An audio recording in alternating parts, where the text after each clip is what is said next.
Okay. Bismillah, walhamdulillah, wassalatu wassalam ala rasulillah, wa ala alihi wa sahbihi wa barak wasallam. Assalamu alaikum wa rahmatullah.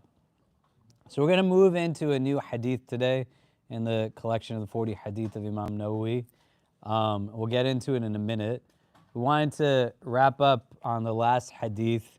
Was asked to kind of break down a little bit more on the stages of love that a heart can go through. As if you were here at Jummah last Friday, we had a couple that got married after Jummah. How many of you were here for that? Yeah, yeah. Why are you smiling so hard? Why are you so cute? It's so good. I mean, it's nice that people get married. It would be bad if we left feeling miserable about it, but alhamdulillah. So within the context of that, post Jummah impromptu wedding ceremony we had, you like that? Is that how you want to get married? Inshallah, yeah. So, huh? Yeah, upstairs. We don't do like a lot of weddings here. Just so people know, we don't have a lot of space that's like private space. So on the occasions that we've done it is when a couple is interested in getting married here and is open to the idea of adding it on to like a thing that's already happening, right? Like post Jummah or like during iftar or something like that. Do you know what I mean? But because of the limitations we have on space, we're not really able to like host entire weddings and wedding receptions and things. Do you know? Just so people kind of have that in the back of their head. So one of the things that I mentioned in that was the verse in the Quran that speaks about love and mercy being the basis of a marriage, mawadda wa rahma, as the Quran says. And I kind of talked about what mawadda was in relation to like different levels of love, and alluded to the idea that there's a lot of states of love that a heart can go through. And we want to be able to think about this a little bit because it nuances for us also what the experiences are emotionally that we feel, right? So if we were to give a definition to emotions, emotions are essentially like energy in motion within us. And there's all kinds of things happening inwardly. And the feelings that you feel are the emotions that you're actively feeling. Does that make sense? So you can have an emotion that is kind of running its course through you, but you're not feeling it viscerally the way you feel a feeling. Do you know? And some can be a lot more pronounced or stick out in our heads a lot more. Like when I sit with people a lot and I ask them how they're feeling or what they're kind of holding, more often than not, self-blame in a very unhealthy way comes up. And they'll utilize words like anger, and there's complexity, not in the sense that it's difficult to understand, but there's multiple facets to us, right? Like you probably aren't feeling just one thing at one time. And you can feel sad, you can feel betrayed, you can feel anxious, you can feel grief, you can feel hurt and anger, in the aftermath of an argument or some kind of situation. But when you keep saying, I'm angry, I'm angry, I'm angry, your self-talk is going to build perspective. And you're also creating an accountability that isn't the same as if you told yourself, like, I'm hurt. Because if I'm hurt, that means like something is still hurting me. But if I say I'm angry, I'm putting a lot more of the onus on me than I necessarily need to. Do you get what I mean? And language becomes important because we become subservient to language. So some of us for decades have either been told or tell ourselves that we are X or Y, and we don't then how to break out of like a prism of perception through that self-talk that quite often also has mislabeled emotions like applied to us in some way, right? And love is a very important thing. We talked about this hadith for like more than a month, لا يؤمن أحدكم حتى يحب لأخيه ما يحب لنفسه. That not any one of you will have complete iman until he loves for his brother what he loves for himself. By extension, your sister, right? Different hadith talk about all of humanity. Do you know? So knowing what love is can help us to understand experientially, like what phase of this we're in and how we relate to the things that we love.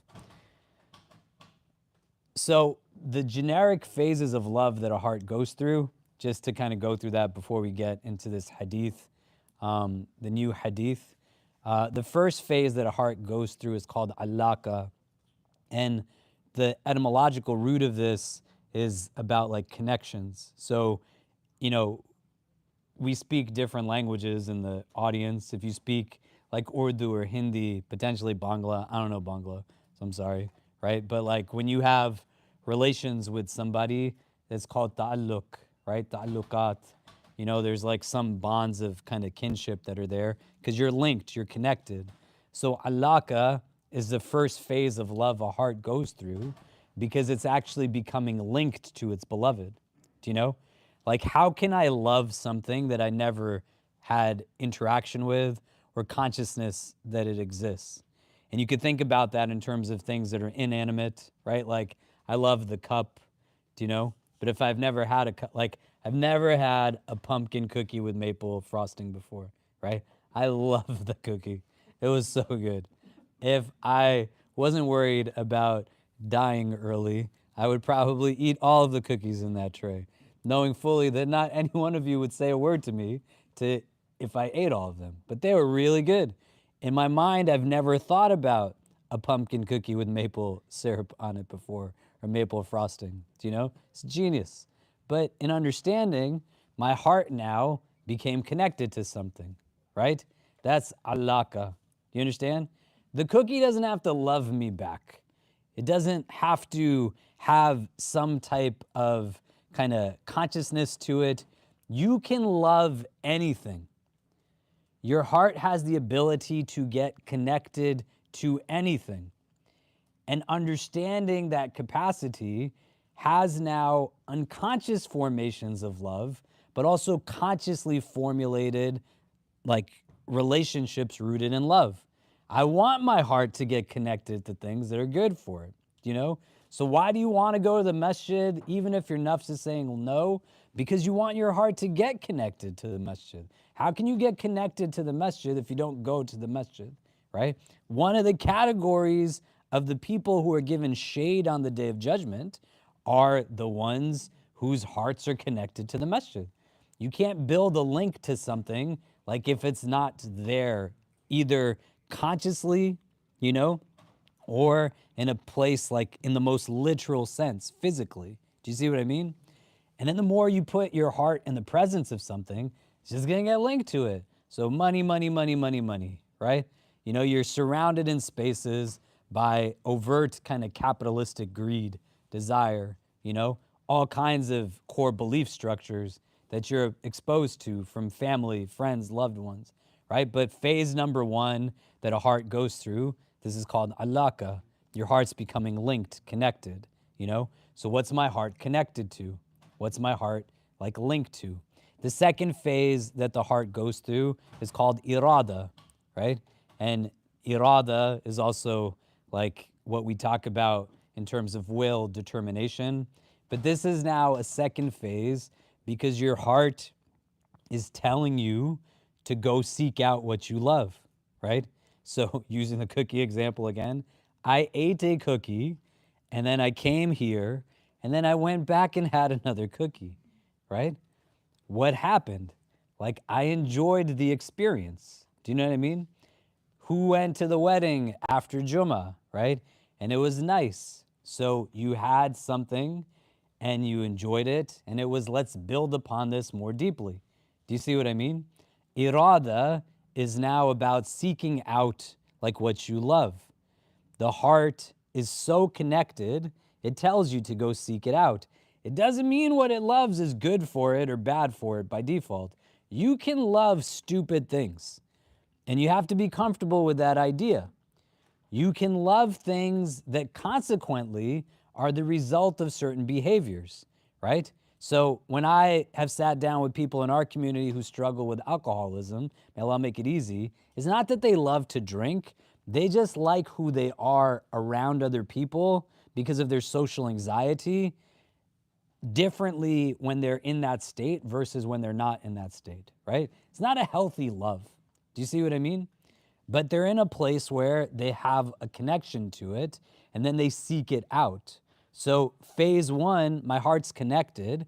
Phase 2, my heart now tells me to go seek out the one that I love, the thing that I love. Go get the cookie, right?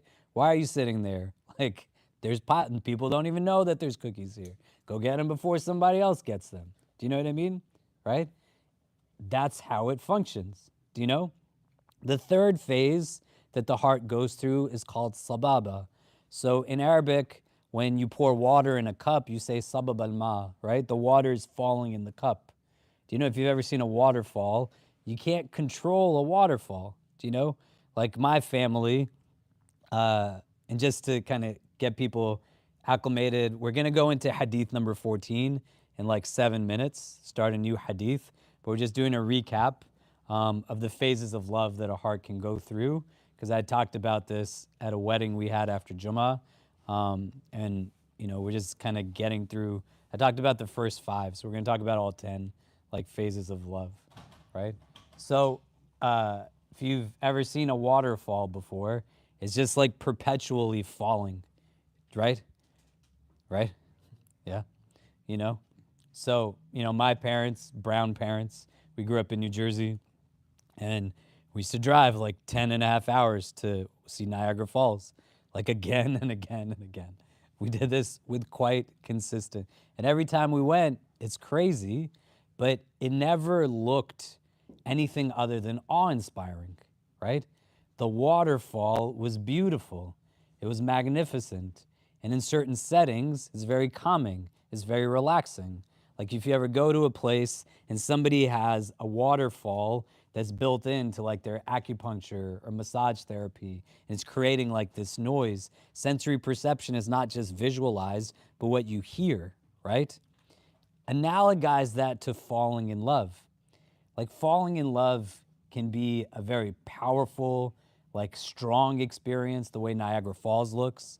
It can be like very gentle and calming, the way like that little waterfall in the acupuncturist office looks, right? But it has beauty to it. Do you know what I mean? If you're falling in love doesn't look beautiful, then you're probably not falling in love with something that's good, right? Do you get what I mean? Like you want it to be something that looks as magnificent as this waterfall, you know? And then you can't do anything to stop it, right? I can't stop Niagara Falls from falling. Do you see what I mean? Right? Like the water is just falling. You're just falling in love. You know, the way the water falls in the cup, sabab al-ma, the water's falling into the cup. You're falling in love.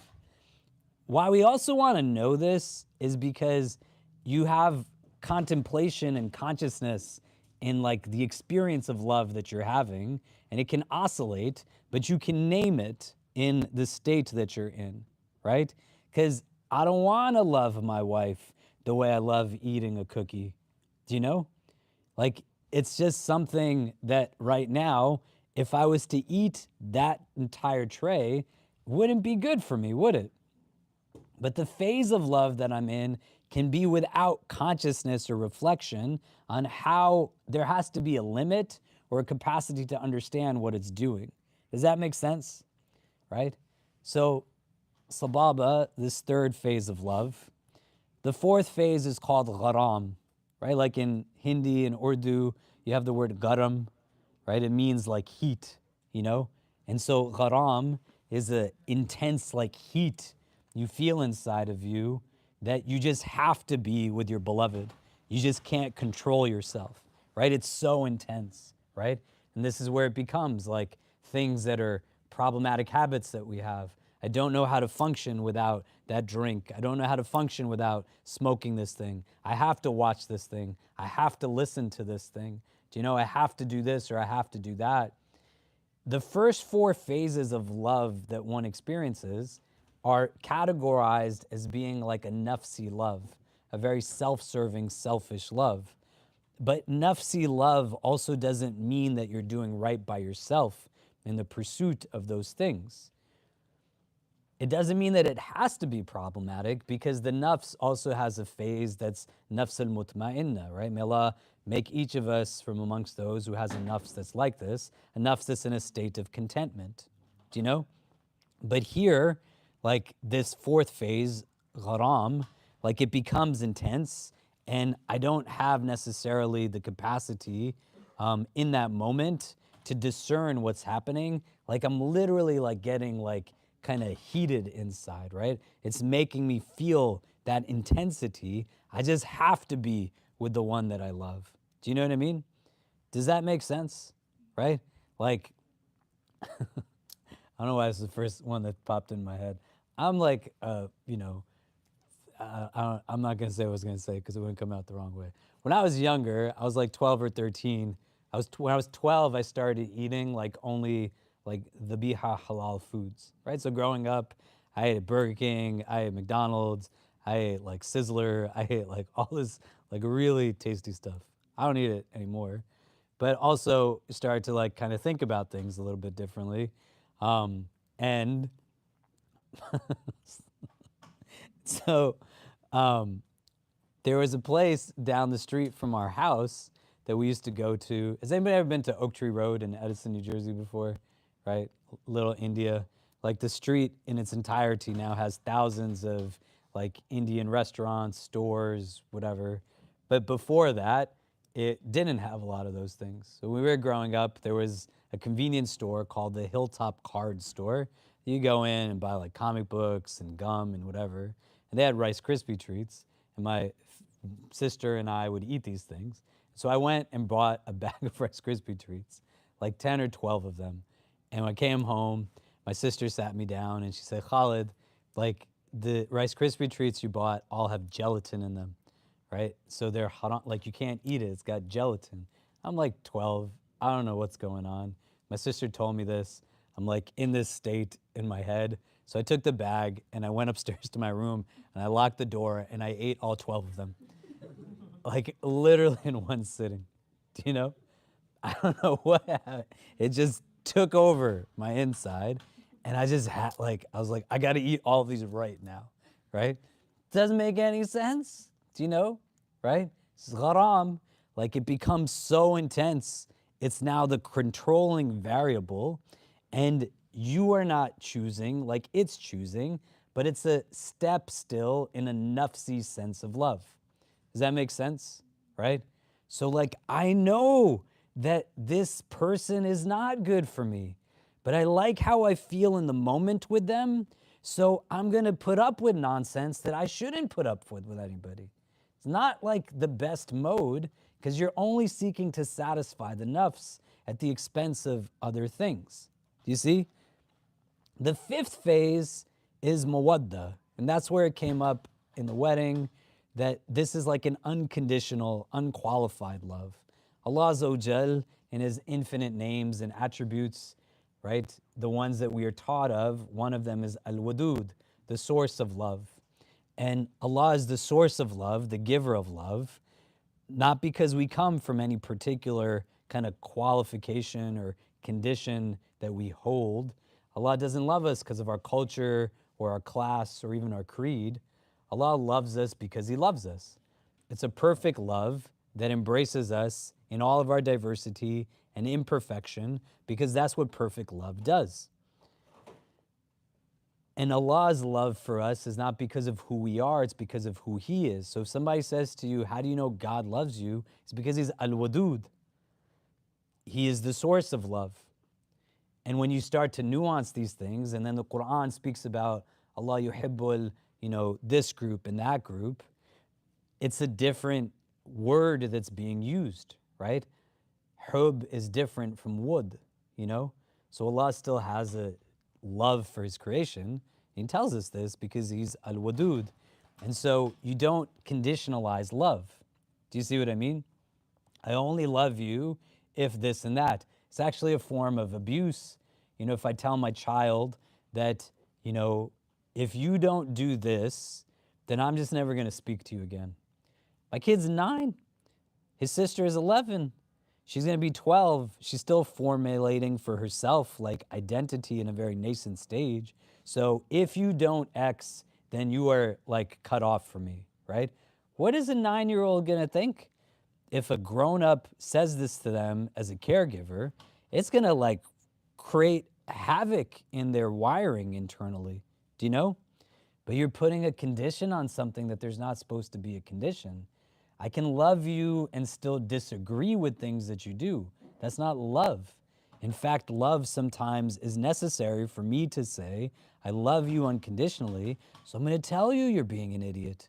You know, these things are not good for you that you're chasing after. Do you see what I mean? Love is not acquiescence or becoming a yes man, right? But mawadda is going to be now a step where it's moving away from you and it's more about the one that you love. Do you see?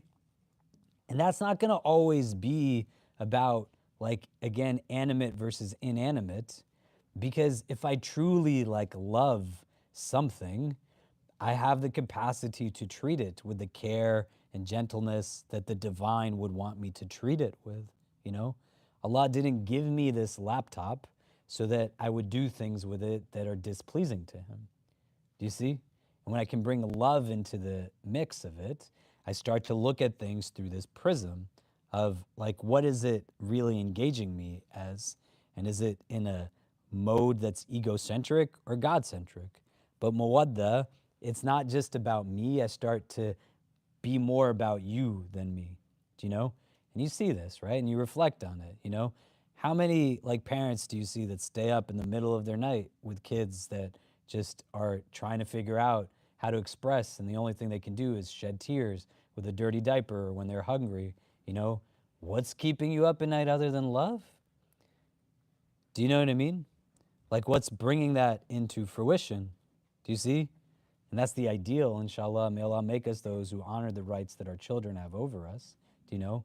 But it's a shift, if you were to define it, that I'm not thinking about what I feel through my gains, but mawadda is I'm shifting now more towards the beloved than like me, myself. Does that make sense? The sixth phase is called shaghif. And this is now when your heart is essentially surrounded by love, like in its entirety. Do you know? And you think about the spiritual heart. I think we talked about it when we talked about the heart in previous hadith. Like, you commit haram, sins, like darkness comes into your heart. You know, the hardness of the heart, right? Like, think about it as an actual vessel or receptacle, and it's going to be covered by something. Do you know? Right? Like, if I eat all those cookies, my heart's going to be covered with all kinds of stuff that's not good for it, God forbid. Do you know what I mean? Right? If you eat like oily, greasy foods, fried foods, it will have this relationship to a physical hardening of your heart, you know? Shaghif is your spiritual heart gets surrounded by like this love. Do you see? And if something is cloaking you, right? Like if I put sunglasses on, you both are wearing glasses, do you know? It's impacting your vision like what it is that's immediately in front of your heart or your eyes. Do you see what I mean? Basira is a vision of the heart. So what's cloaking your heart is going to impact the vision that comes from your heart. Does that make sense? Right? So this sixth phase is now like that love starts to surround the heart. And you learn about the nature of certain things. Because alaka, the first part, is just your heart's getting linked to something. So if your heart has capacity, just like a part of me is connected to the laptop, do you know? A part of me is connected to the cookie, right? But like, I want to have a vision that sees my son, my daughter, my wife, my family, my community, my friends, even myself, with a heart that's surrounded by the presence of this thing that is love. So shaghif is that like sixth phase. The seventh phase is called ishq. And ishq in and of itself is a word that is something that when you're looking at it from the outside, the behavior just wouldn't seem as if it has any type of normalcy to it. Like, why are you doing what you're doing? And this could be positive or negative, do you know? But you have people who transform their entire mode of being attached to the love that they have for someone, right? Because these levels are also becoming more intense. So the quintessential example that's utilized to depict this type of love in our religion comes from a character known as Qais, whose love for his beloved Layla is so profound that they call him Majnoon, that he's just crazy, right? They see Qais, Majnoon, like catering to a dog in a way that like is not just normalcy. And they say, why are you doing this? Do you know? And he says, because it's Layla's dog. Do you see? There's like homes that he goes and he, like engages just the architecture, the edifice that surrounds him. And they're like, what is wrong with this man? But it's Layla's house. It's like where his beloved was. So the outer, like responding to the inner in this state is something that, all forms of love are not just like physical love, romantic love, erotic love, but they're different phases of love. And in ishq, like it starts you to behave in certain ways that other people would say to you, like, what are you doing, right? I've seen grown men who love the Prophet of God so much that come out of the prison system like large men who are convicts, and their love for the Prophet is so profound that they replace like what their attire was, and they're wearing all white with pants above their ankles. Like you could look at a man who has an orange dyed beard with henna, and they put like, kohl in their eyes, right? Like the black surrounding of the eye in pursuit of the sunnah, and say like, what is up with that guy? But he loves the messenger of God. And he's following the parts of the sunnah that he understands that he needs to follow through this prism of love. Do you get what I mean? And where there's love, it can compel you to do things even where others are not doing it. So I'm not just reading Quran in Ramadan when everybody's doing it. I'm reading Quran even when nobody's doing it. I'm not going to the hospital just because everybody's going to the hospital or I know the person that's sick in the hospital. I'm going because I know there's sick people and nobody's visiting them. And people would say, like, why do you do what you do? Well, one of the motivating principles can be love.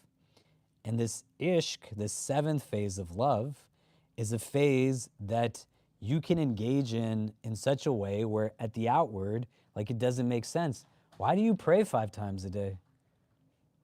You're in a non-Muslim world and they're asking, like, why would you do this? Do you know? There was a brother that used to come here. I think I've shared this example before. He's a Bengali guy, like straight out of Bangladesh, and he was going to marry this German woman, and he loved this lady like so much. And he's Bengali, he's got a Bengali accent, right? And he's walking around, the book in his hand that says like learn German for dummies or something, do you know?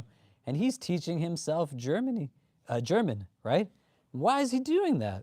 Because he just wants to like love this person more.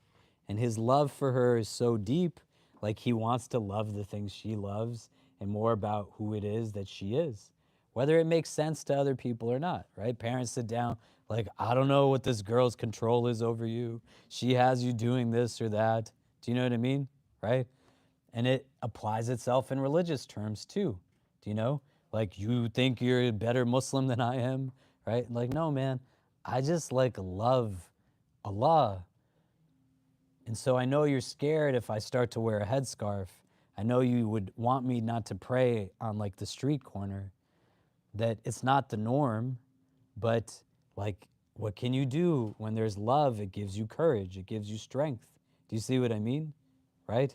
And what is deemed to be normative and acceptable from a societal standard, they don't have to be able to make sense of it because they don't love the way that you love.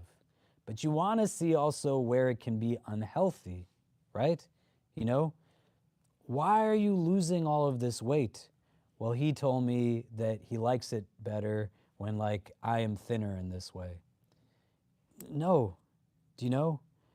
If the outward does not like seem like it makes sense, you have to love the people around you enough to say, like, nobody should make you hate yourself in order for you to be worthy of their love. This is why mawadda is step 5, right? And ishq is step 7. Do you see what I mean? And when you're immersed in it and you're caught up in it, you might not even know like what you're agreeing to do. And this is why like love of Allah is good, because Allah loves you for who He is. It's not conditional. And you know that what Allah asks you to do is never going to compromise on your wellness or your safety. And sometimes what we see outwardly, we're stuck in it. We don't even know like to what extent we're putting up with ridiculousness that we shouldn't be putting up with. Does that make sense? The 8th form of love, the 8th level, is called tatayyum. And this is now one where you start to interject like a sense of kind of submissiveness to your beloved. Not in a way that is meant to be contrary to submission to the divine, ideally, but it could be. Do you know? So when you have hadith that tell us towards the end of time, like, you know, a servant woman will give birth to her mistress, like to her master, right? How does that become the case? And there's various ways, but like a parent suddenly becomes like the kind of unhealthy servant of their child out of love. Do you know? I wanted a child so badly. I made dua for this thing. I wanted marriage so badly, right? You want to be in service of Allah as a primary, and then you serve Allah through serving His creation. And that love comes to a place where when you have this sense now of kind of submissiveness that is not a negative, but you're willing to listen to somebody. Do you know? You're willing to take their advice. You love them enough and you feel their love enough that you know that what they're going to share with you is not like self-centered or egocentric, but even if it's hard for you, like you accept the instruction that they're giving to you. And a mode of like love at this level is I want to do for you. I don't want to be done for me, but I'd like to do for you. Do you know? So I want to like do things to make my wife happy. Do you know what I mean? I've been married. Oh my God, how long have I been married? I forgot what year it is. I've been married for 13 years. Great, thank you. Good you were here, Nazia, right? So I've been married for 13 years. At 13 years, like a lot of marriages don't go past like 6 to 8 years is kind of a frame where many divorces statistically happen. Some happen in the early phases of marriage. But when you think about like couples that you see that have had extended like durations in their relationship committed, there's some where the healthiness of their relationship is ignited in their abilities and wants, not just simple willingness begrudgingly, but they want to do for the other person. Do you know? The Prophet loved Khadija radiallahu ta'ala anha so much, even after she died, he still gave gifts to her friends and loved ones. You see? There's an element of kind of service to your beloved, do you know? That doesn't come transactionally. I didn't do this for you, so you do this for me, right? Like when you made cookies for us, did you make cookies with the expectation that you could tell everybody, are you gonna say to me next week, Khalid, you ate 2 of these cookies, you need to do this for me now? No, right? It's just love. And you can taste like love in it, right? The Prophet ﷺ, he tells us in the Hadith, كُلُّ أَمْرٍ لَا يَبْدَأُ بِبِسْمِ اللَّهِ فَهُوَ أَبْتَرُ, that every affair that does not begin in the name of Allah, then it's cut off, right? And that's not just privy to Muslims not beginning in the name of Allah or interjecting blessings, like love, right? Like metaphysical benefit, right? This is my sister. We made Umrah together. Do you know? We're going to have a connection that regardless of what anything happens, there's pieces of the earth that are going to testify in the holiest cities that we walked on them together. Do you know what I mean? Of course that cookie's going to taste different. Do you understand? But you juxtapose it to the reality of how many things you experience day to day where nobody began in the name of Allah. There was no presence or consciousness. Whether they're Muslim or not, there's no mention of God or the divine in any of it. And it's devoid then of certain aspects of barakah. Do you see what I mean? So I didn't know you made the cookies, but I saw a tray with a sign that said, eat this. And I took a little bite first, not because I wanted to eat the cookie, but I wanted the barakah that came with the cookie. Do you see what I mean? Because there's some aspect of love to it. Like, why would somebody put in the time and effort to bring something here and do that for us other than like they have love for us? Do you see? The tayyum is the 8th phase that a heart goes through, right? There's an element now of service to the beloved, right? You think about it. You love your community is not transactional. I'm not going to ever say to any of you that you have to do in order to be here. You can just be. But in the nature of what we're talking about right now, your love, if it's growing, should have you want to be in service of your community. Do you know? There shouldn't be stagnation. I can't walk into my house and expect to be served like a king. The Prophet ﷺ, the Hadith says, he mended his own clothes. He took care of his own shoes, right? Why is he doing these things? Do you see what I mean? The 9th phase is called ta'abbud. It's like now more of like a adoration type love. Do you know? And you're in this place now where you essentially are like a complete servant of your beloved. You're going to do anything for the beloved and anything that the beloved asks, right? So I'm in a place where I can have like a love for my desires, a love for my passions that are unhealthy. They overindulge and engage me in a way where I am in complete submission to them. Think about what you have capacity to be in submission to, and whether that's like a healthy form of submission or an unhealthy form of submission, right? In this form of love, it has the word abd in it, right? Ta'abbud, you can hear it in there. And so it has that level of adoration. And you think about it, right? That type of adoration. The baby cries at night, you get up even if like you're exhausted. Do you know? You change the diapers, you like clean up stuff. Do you know what I mean? And after a while, it's not like super cute anymore, right? Because you're going on 2-3 years of sleeplessness. And the first time the baby peed on you, oh, so cute. I took off the diaper and it peed on me. And then the 10th time it happens, it's like, man, stop peeing on me. Do you know? But you're still in a place where there's a sense of heightened love, ta'abbud.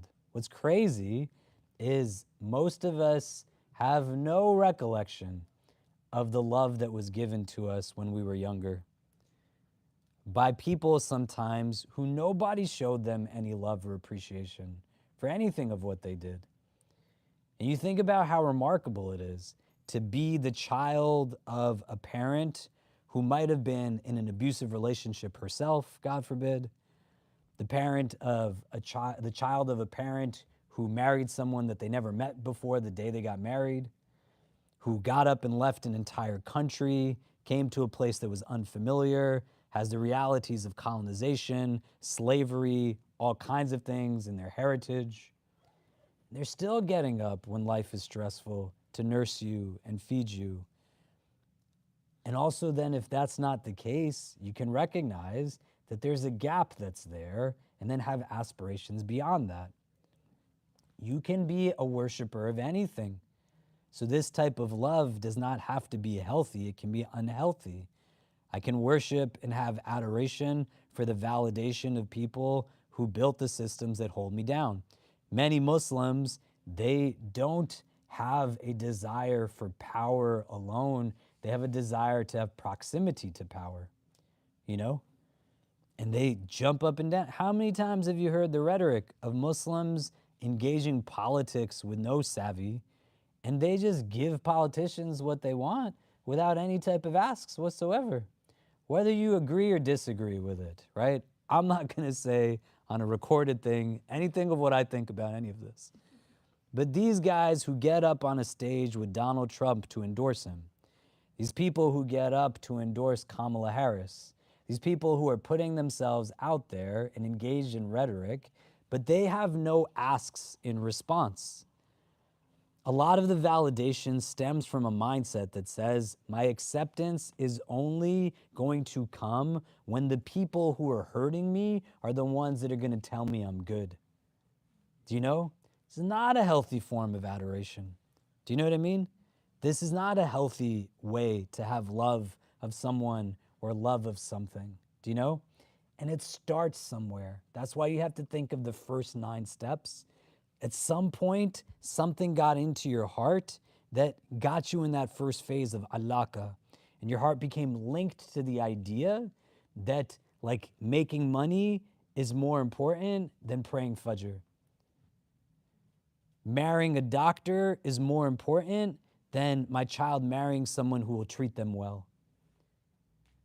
The idea surfaced somewhere and then it went through these phases. And apply it not to just what is like romantic love, spouse and a spouse or some variation of that, but just to love of anything.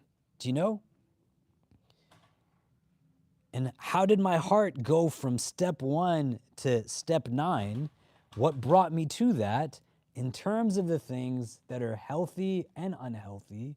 And likely one of the variables in the pursuit of what's unhealthy is that I just stopped thinking and reflecting and contemplating.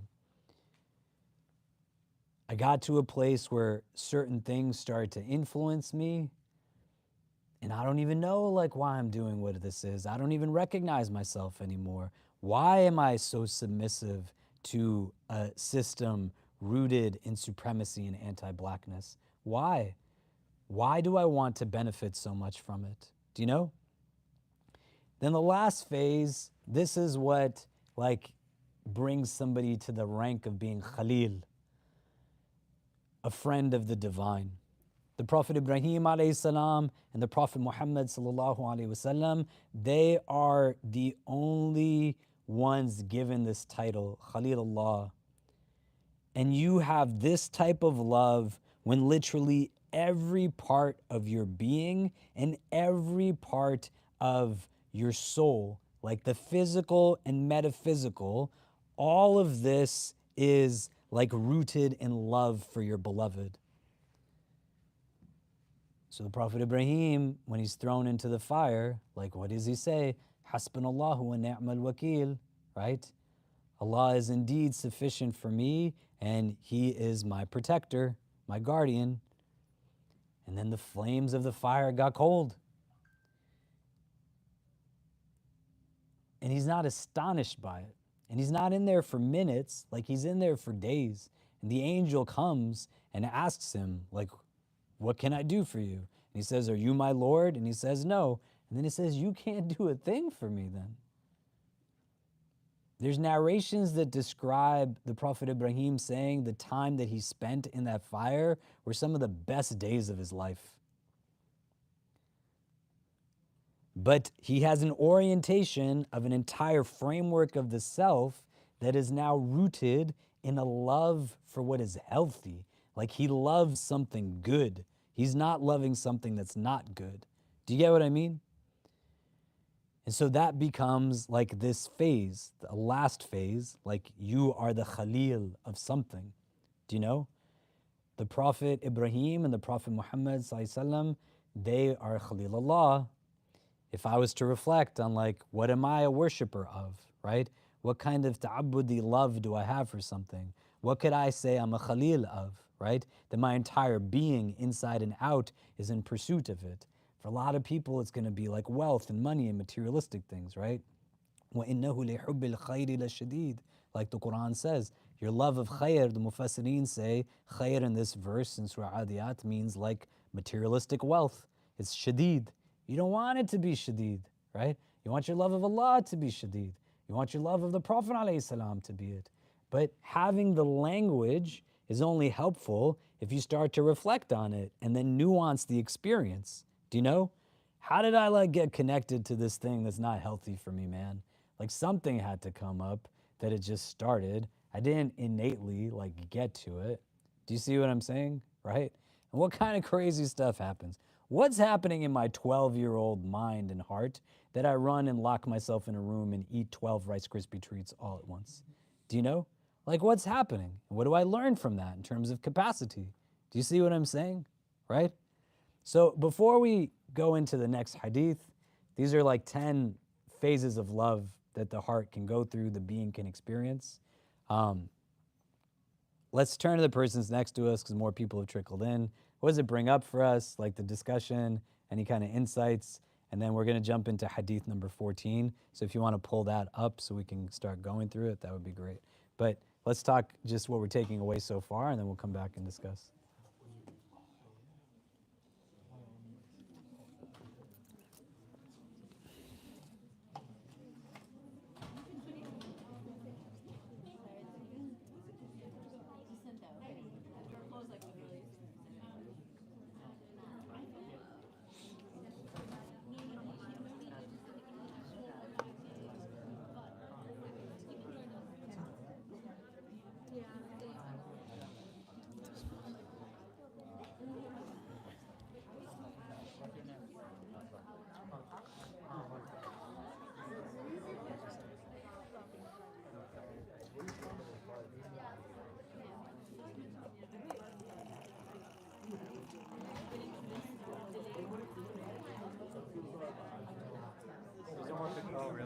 They're all gone?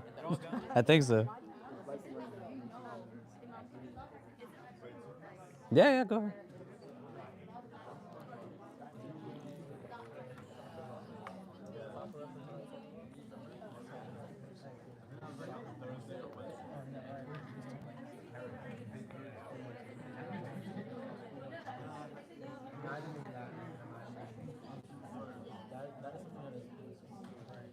Samia, Yeah, how's it going? that's quite good. Yeah, yesterday, all the food that we kept in Madison Square Park, right? So after that, I had visited the park, and the cleaning lady was about to throw everything away in front of Oh, me. no, really? Yeah. Oh, man. So what we did, we were few people, so we took everything a little bit.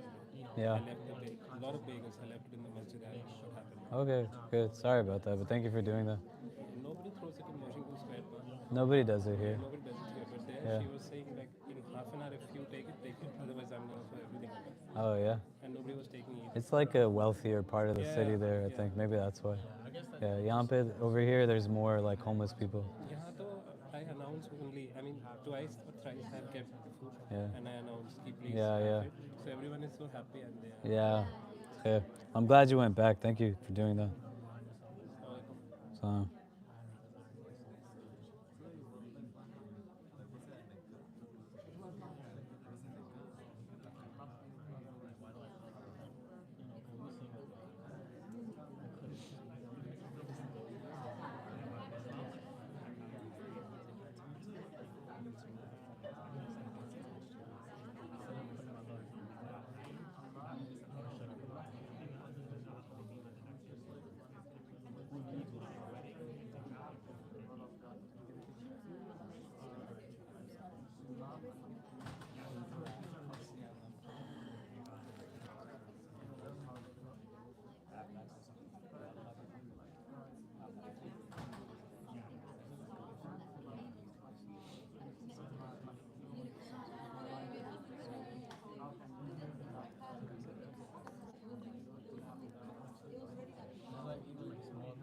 okay.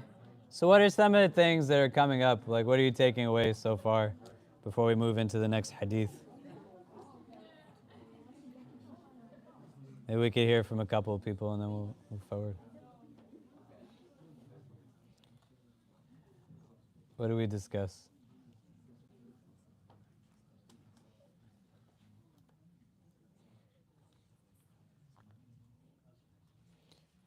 Nothing. Nobody talked about anything. Yeah, go ahead.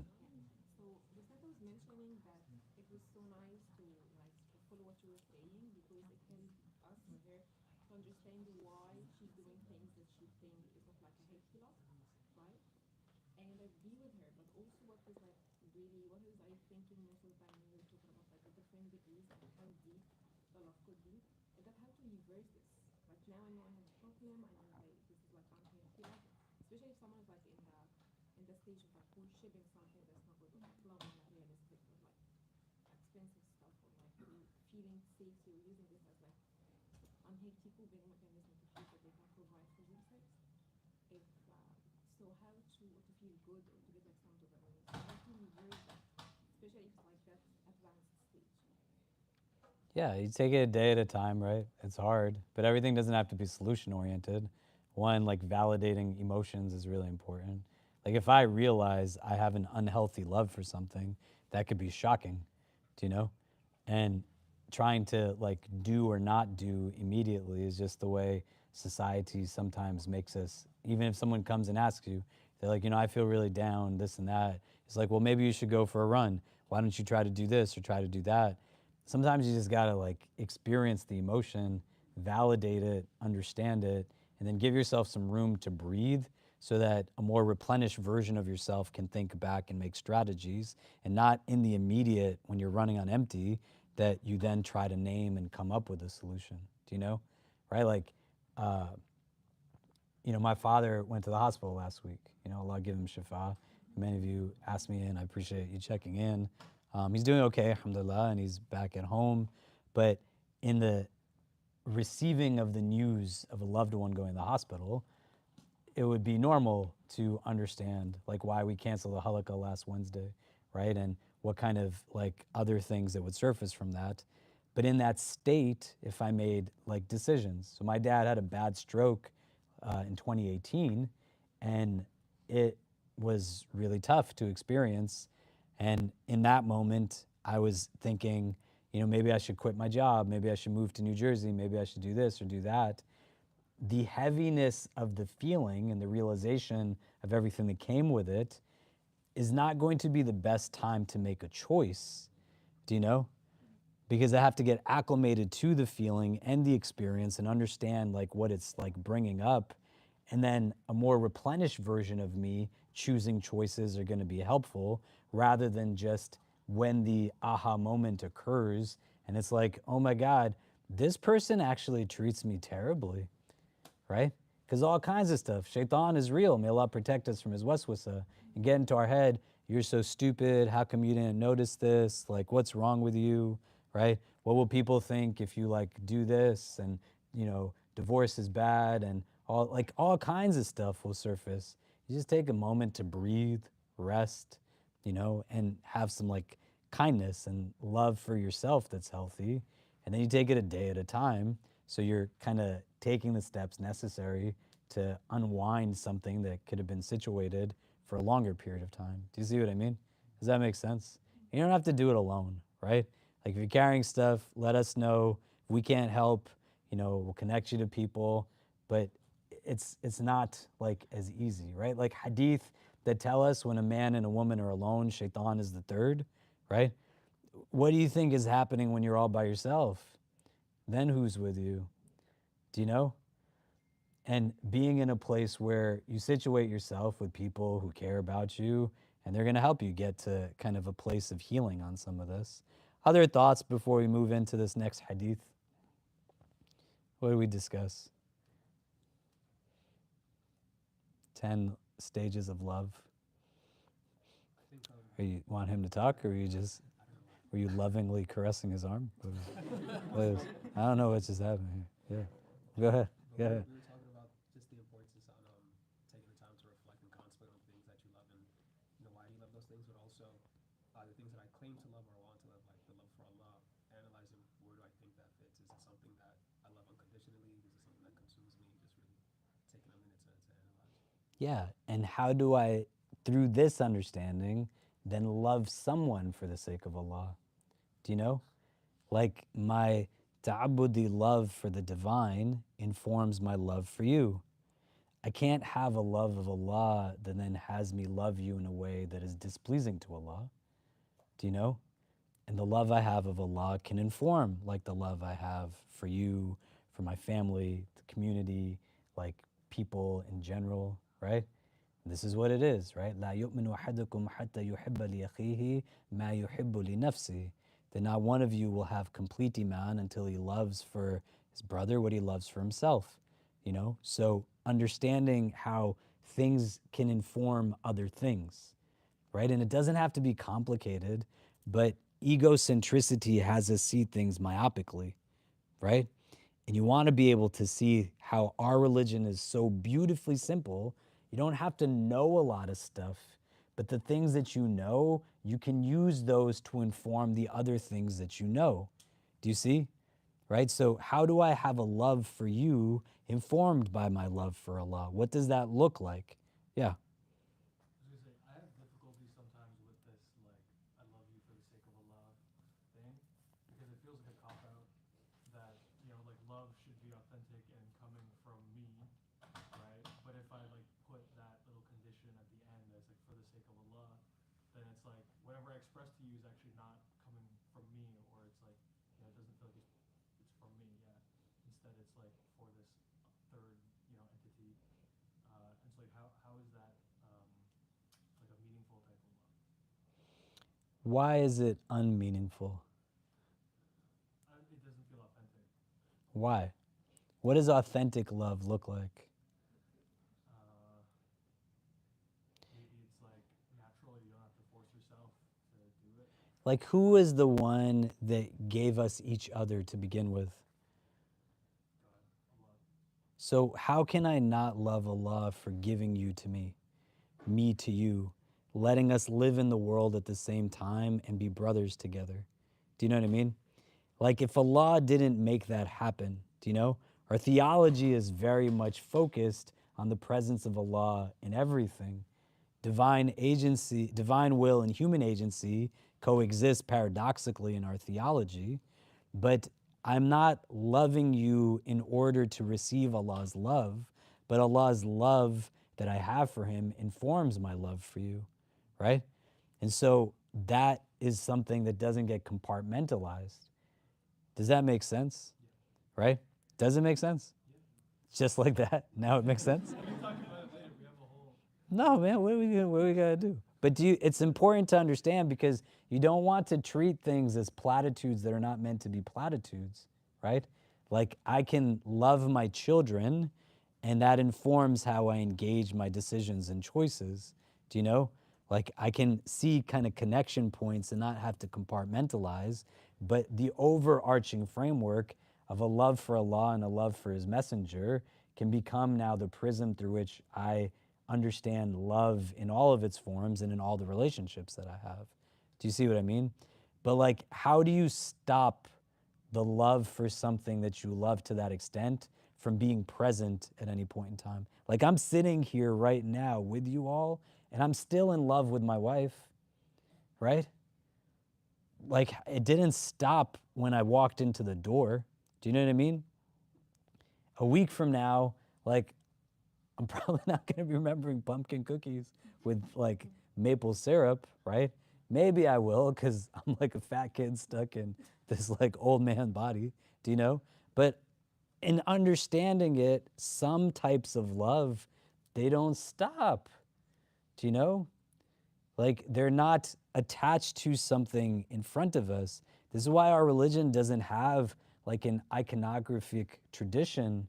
I don't need to have, like, God manifest in some symbolic form in front of me in order to then have mindfulness of God. It's not to knock someone else's beliefs, but when, like, real genuine love is there, it's going to be in a place where it is a part of my consciousness elsewhere, and then it will inform, like, other things.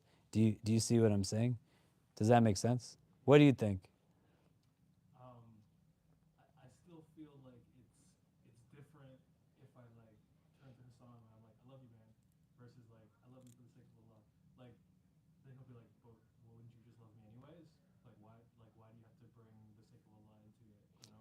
Because if we understand what Allah's presence does, it's going to ensure that I love you in the best way possible. And it's not a moral relativism of what love looks like, because people can claim my love for you is why I want you to, like, know your place in society, right? You're not ever meant to be, like, eating at the tables that we eat at, do you know, right? Loving for the sake of Allah will not tolerate that kind of racist nonsense ever. Do you see what I mean? Right? Like, the understanding of what informs it, right? My love for you is why I don't think you should marry someone that comes from a different culture, a different ethnicity, right? This is not loving for the sake of Allah. Do you know? You're loving now out of sake of like worshiping yourself, right? أَفَرَأَيْتَ مَنِ اتَّخَذَ إِلَهَهُ هَوَاهُ. Do you see what I mean? So understanding what's informing your love for Hussam is going to be like the presence of the divine that you're bringing into it. So you don't have to say to him, I love you for the sake of Allah, but you know what informs love is what our religion says healthy love looks like. Do you see the nuance difference there? Yeah. Does that make sense? Yeah. Yeah. Also, if we acknowledge like the attribute of Allah that we mentioned earlier as like the source of love, al-wadud, then like the first, like when you say you love someone, then you're inherently you're drawing upon that love. Allah like is the one who enables you to love someone, and just by like acknowledging that by saying that I love you for the sake of Allah, you're just acknowledging that you did draw upon that love. So it's like I feel like they're one and the same. Like you couldn't have loved someone if it wasn't for Allah, because He's the source of love. But also, yeah, and when you mention like certain things, how often do you hear me talk about my kids and my wife? Like pretty much like every week we get together, I'm saying something about them, right? Does it make you think I dislike them? Do you know, when you go home, you're like, man, he must really not get along with his wife. No, right? Like, you're like, he talks about her, he talks about these babies that he has, right? I talk about you all whenever I go speak at other places, do you know? And people know, like, I love something because it comes up in my language, it comes up in my conversations, right? Talking about Allah when you talk about love, like the two should ideally go hand in hand, because you're going to mention the thing that you love, right? And your language is like riddled with inshallah, alhamdulillah, subhanallah, Allahu Akbar. You're mentioning one that you love. So now if I'm telling someone that I love them, why would it be a problem to bring Allah into it if I like love Allah in that way also? Do you know? Yeah, go ahead. I don't know if I'm interpreting this correctly, but is it also a way of saying this? This is my first time hearing this expression. So is this also another way of saying like this is the minimum amount of love I should express towards other people? Because think, for example, like in middle school, there are people who bullied me, right? And so for the sake of Allah, I'm going to love them, but generally I don't think very kindly of them to this day. So is that also another way of saying like, and if it wasn't for God, you really wouldn't get an ounce of anything out of them? Or is that just like, am I misinterpreting it? Yeah, I mean, one, I'm sorry that that happened, and I hope you find the healing that you need. And an understanding that that's like the power that love can have in bringing God into it, with a sense of accountability that all of us, even our bullies, are going to stand in front of God one day. Do you know? And I don't want to have like retributive anger in my heart against anybody, but forgiveness like goes hand in hand with love. Like rahmah has not just mercy to it, but it's got its own element of love, like compassion. Do you know? And so being in a place where you can interject the presence of the divine, think about how many things in the 10 levels of love that we talked about that you could fit experiences you have in your life into one of those buckets categorically. Do you know? The foods you like to eat, the clothes you like to wear, the company you like to keep, the things you like to watch, right? It's all not romantic love. Do you see what I mean so far, right? So like love is an emotion that we experience quite often. And this is why I said in the beginning, like emotions are just energy in motion within us. The feelings are the ones that we are like very viscerally experiencing, right? You don't have to know that you love what you're eating to eat it. Do you understand? But bringing divine presence into it enables us to have that much more of like a conscious element of like, where did this come from? Do you know? What did any of us do to determine that we would all be in this space together tonight? but like Allah brings us together. And understanding that, allowing for me to then say, what does Allah want me to use like this relationship for? And how do I understand and take meaning from it? And even where I have people, like the Prophet ﷺ, his face is pierced at the Battle of Uhud. He's in a battle that they lose, and the mushrikeen have injured him, like he's bleeding, and blood drops from his face onto the, like towards the earth, and he jumps to catch it in his hand. And the companions ask, like, why are you doing this? And he said those people wouldn't be able to deal with what happens to them if this blood hits that earth, right? He's thinking about the ones who perpetrated against him. Do you know what I mean? And this is where he makes a dua, Allahumma gfirli qawmi fa innahum la ya'lamun, that, oh Allah, have your maghfirah, your forgiveness on my qawm, which is not my ummah, right? My qawm is my people, my locale, the people who hurt him, fa innahum la ya'lamun, because indeed they don't understand. His love is in this utmost level. He's Khalilullah.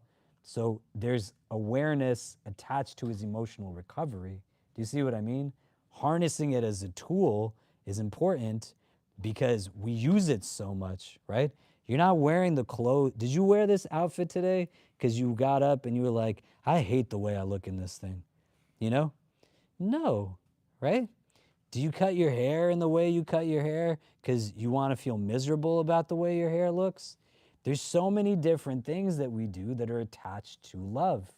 But there's so much that the world throws at us that removes the presence of the divine from it.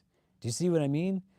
Me loving you for the sake of Allah means that I'm not loving you for the sake of the fact that we share culture together. I'm not loving you for the fact that we share like the same race or ethnicity.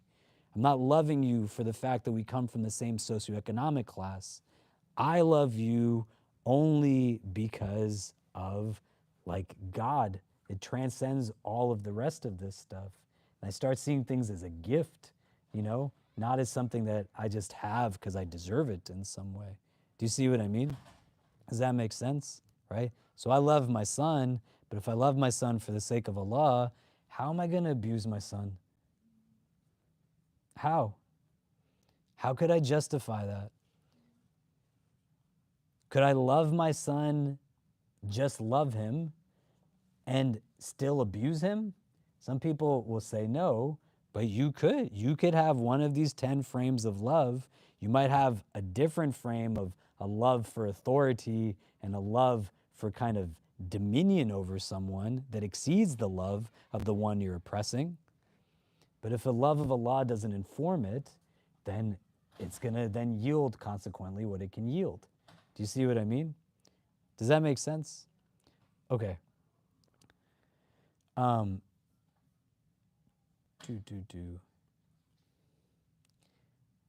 So it's 7:52, and I thought at 7:15 we would start going through the other hadith. I'd like for us to read it and just have like maybe 10 minutes, 15 minutes on it if we can, so it can set like a precursor, and then we'll pray Isha together. Is that fine? Is everyone okay? I know we said the word love 7,000 times today, and I don't know if that's like inundating to a point where you just want to throw up at this point or not, but I don't want us to like kind of get thrown off track a little bit. So can somebody read the hadith, the Arabic, the English? This is hadith number 14. Abdullah bin Mas'ud radiallahu anhu narrates this hadith. Does anybody have it in front of them and can read it for us? Yeah, go for it. It is not permissible to spill the blood of a Muslim except in 3 instances: the married person who commits adultery, a life for a life, and the one who forsakes his religion and separates from the community. Okay. Inshallah. Can someone read the Arabic? Yeah, go ahead. عن ابن مسعود رضي الله عنه قال قال رسول الله صلى الله عليه وسلم لا يحل دم امرئ مسلم يشهد أن لا إله إلا الله وأنا رسول الله إلا بإحدى ثلاث الثيب الزاني والنفس بالنفس والتارك لدينه المفارق للجماعة رواه البخاري ومسلم. Great, Jazakallah khair. So Abdullah ibn Mas'ud radiallahu an, he narrated the fourth hadith that we looked at in this collection. People remember that one. Just to do a quick recap of who he is, Abdullah ibn Mas'ud radiallahu an was one of the first people to convert to Islam. He was identifiably small in his physical stature, right? He wasn't a large person, nor was he like stockily built. So there's hadith where the companions see like his legs when the wind blows and his thobe kind of comes up and they're very thin, and they kind of laugh at how skinny his legs are. And the Prophet ﷺ says that those thighs are going to weigh heavier on the scales on the day of judgment than the mountains of Uhud. Abdullah ibn Mas'ud was not a wealthy person. He came from a lower income class. His students identify him as being someone who is dark-skinned and had braids in his hair. He's a black companion.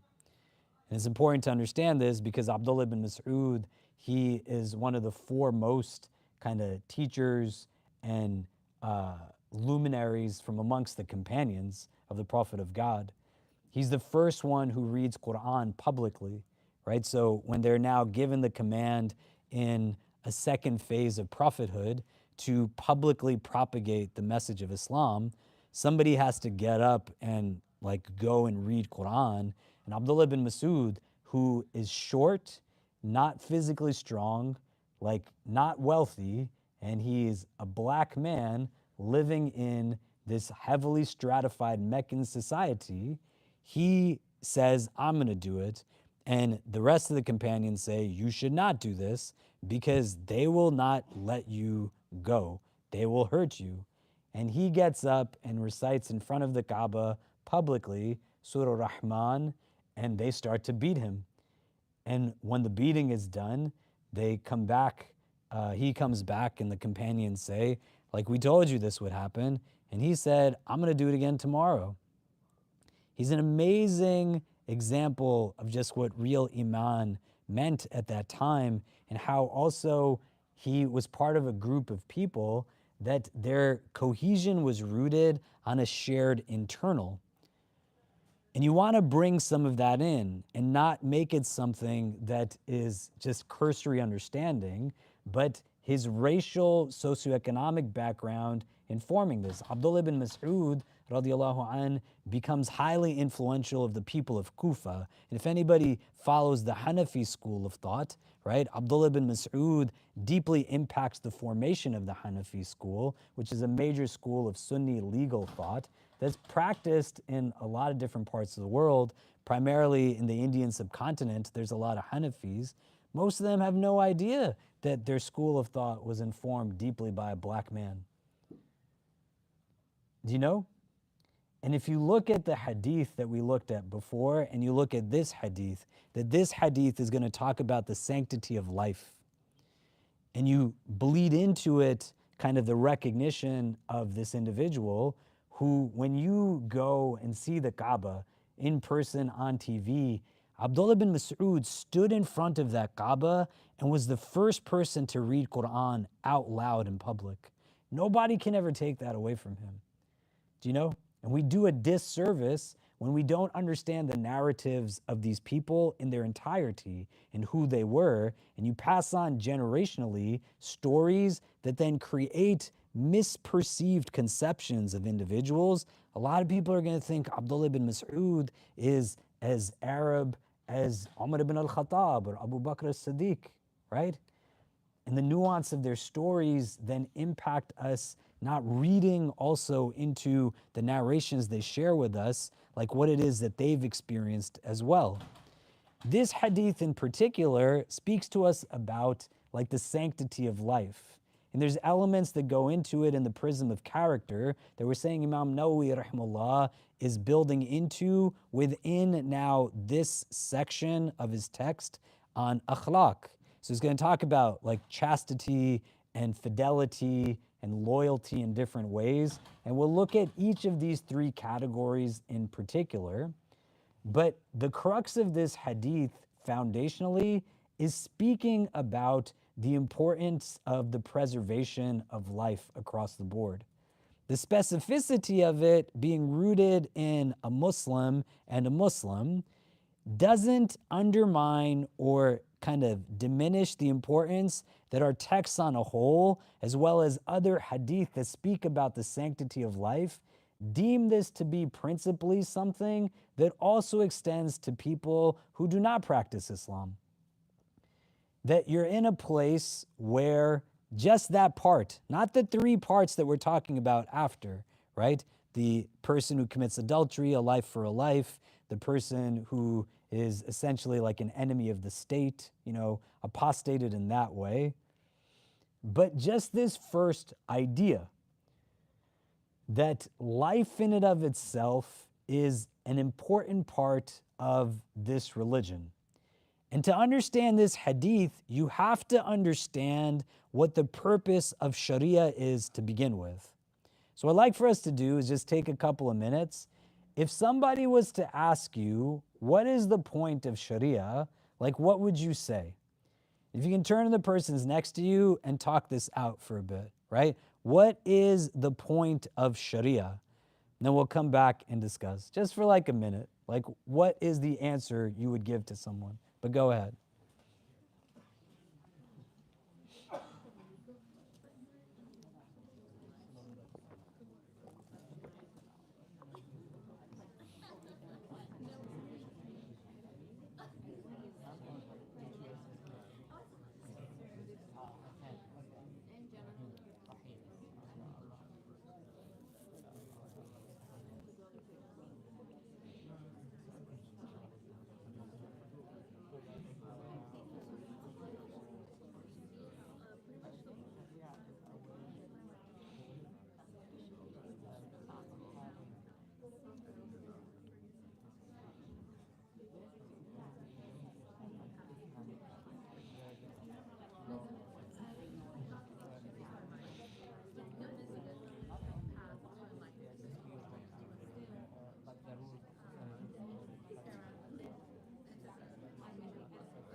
Okay, so what would you tell somebody? Someone comes and says, what's the point of Sharia? Like, how do you answer this question? What do we say? Yeah. We said a legal and ethical framework, For what? how to live life. For who? Muslims. What do the non-Muslims do? Just kind of wing it. That's great. All right, there we go. Yeah.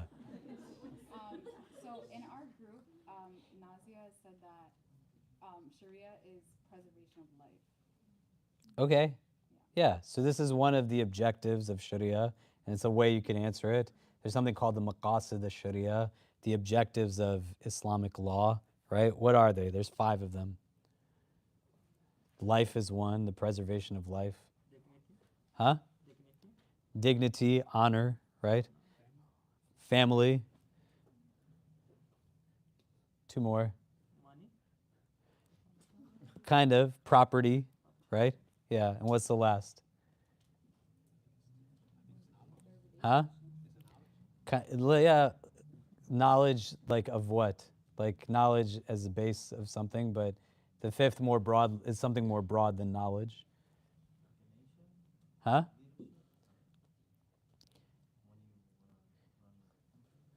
That's good, but no. Religion, right? The 5th, right? Makes sense. It's a religion, But that's not the answer I'm asking for. It's a part of it, and we want to have some fundamental understandings in order to extrapolate from this hadith, because you don't want to engage in apologetics around your religion always when it comes to things that talk about stuff like this, right? And you got to understand, we get socialized with a sense of what is humane treatment of certain things that are criminal actions based off of a society that has built out an entire prison industrial complex and lets us believe that the most humane thing to do, as they do continue to execute innocent people, right, is that you take and disrupt family lives of minority populations, and particularly black men and women, again and again, through the corporatization of a prison industrial complex that makes us believe the most humane thing you can do is take a person and throw them, incarcerate them for the rest of their lives in these ways. But you're juxtaposing unconsciously at times, and then we're in a society that has us believe as a minority that our religion is not an asset, it's a liability, and they poke and they prod and they tell us our religion because we don't have a fundamental understanding of how it works. Islam doesn't necessitate a high level of literacy in order to have a high level of devotion, right? Like some of us are going to go for Umrah in January. May Allah accept it from us. Some of you, we've gone for Umrah together before, right? And when we've gone for Umrah, we weren't there and it was just like our group. There was millions of people there, It's remarkable that every day millions of people are in the cities of Mecca and Medina and their devotion levels are high, and it doesn't have to correspond to high levels of literacy, right? It's the beauty of the simplicity of this religion. But to understand certain things like this so that they don't get grossly misinterpreted, you have to know how things function so that you can make sense of it. And the everyday Muslim, like centuries ago, would not get riled up by a hadith like this because they had foundational understanding of how Islam works. So if someone asks you, like, what is the point of Sharia? Why would you implement Sharia? We know what it seeks to preserve is these 5 things. But what's the purpose of its implementation? What would you say? Yeah. It's a pathway to God, like to Allah. I believe that's a English translation. But what should a pathway to God yield? What should it yield? Like if I pray every prayer in Jama'ah 5 times a day, what should the outcome be of me as a vessel of anything? Yeah. Yeah, right? I should be good. I shouldn't be a jerk, right? If I'm praying Jummah every Friday in the front row, I'm like serving the food at every iftar, and it's transformational. The implementation of the practice impacting inwardly can have a metric of assessment of impact if it concludes with me doing things that are good. Do you know? The purpose of implementing Sharia is the increase of benefit and the reduction of detriment. That's what it is. And if the implementation of Sharia does not increase benefit or reduce detriment, then either it's not being implemented right or something different has to happen. So we're going to talk about like the hudud, the like criminal punishments for a lack of better words, but Sharia does not have a base that is analogous to Western civic law or criminal law that understands it in these ways. The way that it understands itself in terms of some of what we're going to discuss are 2 frames that you have to be aware of. One is Huquq Allah, like the rights of Allah, and one is Huquq al-Ibad, the rights of creation. And when you have something that we'll delve into more deeply next week, that is like the had punishment associated with the committing of adultery, infidelity, that consequently impacts the preservation of family, of lineage. It impacts societally and disrupts like social norms in a healthy way. One would understand this to be in violation of the huquq of Allah. But the implementation of some of these things is not in a vacuum. It's not, I read this, oh man, like I saw you committed zina, not you. I didn't see anybody over here commit zina, right? Right? But in understanding that there are things that come up that become important to reconcile that are not able to be done if you don't have a baseline understanding of this. The violation of like human rights is not like a thing to undermine, but the hudud get implemented, these capital kind of things, the cutting off of a hand, you know, the stoning of someone, the lashes, if the rights of the divine are now kind of getting circumvented. And it pertains to Sharia in this way, the civil and criminal aspects of it, because it's most analogous to the systems that we have a relationship with. The derivation of Islamic law is rooted in sources that are deemed to be divinely inspired sources, two of them. What are those? Huh? The Quran and the Sunnah, right? The Quran, the revealed word of God to the Prophet Muhammad through the angel Jibreel, right? We believe this is a divine like source of religion. The Sunnah is the mechanism through which we understand the Quran. So it becomes the lens of interpretation of like the revelation that's given to us. The other elements that now go into the derivation of practice and give us what are the ahkam, right? A hukam, a ruling, every single action that a Muslim can undertake fits into some kind of hukam. Obligatory, impermissible at the bookends, recommended, disliked at the next tiers, and in the middle, neutrality, right? So fard, haram, mustahab, makruh, and mubah. You have a 5 categorization like spectrum that most schools follow. In the Hanafi school, they break down disliked into makruh tahrimi, like closer to impermissible, and makruh tanzihi, right? A little lesser degree of disliked. And then they interject a frame that's called wajib between fard and mustahab. Wajib meaning necessary, but the evidence is not like decisive enough that it would be called obligatory. And the modes through which these are drawn upon as we move forward in like the legislative development of Islam, you have like what other sources influence these things? What do we know?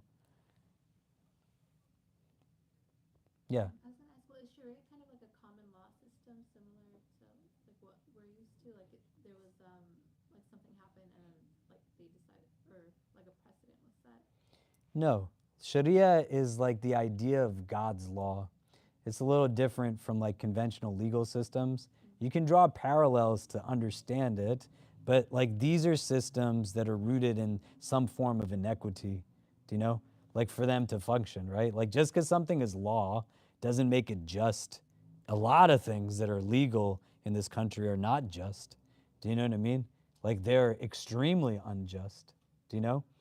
But to kind of stay with where we're at, like on the other 3 places, right? Just to get through it in the interest of time, right? You have what's called ijma, like scholarly consensus, right? There's hadith that say if my ummah agrees on something, like they won't agree in error, do you know? You have what's called qiyas, analogy. So we know how to pray on an airplane. There wasn't airplanes during the time of the Prophet. There's analogous like evidences that we look at. And then you have what's called ijtihad, right? Like a struggle with the text, an exerted effort to draw meaning from it. But Sharia at its base is like what's with Allah.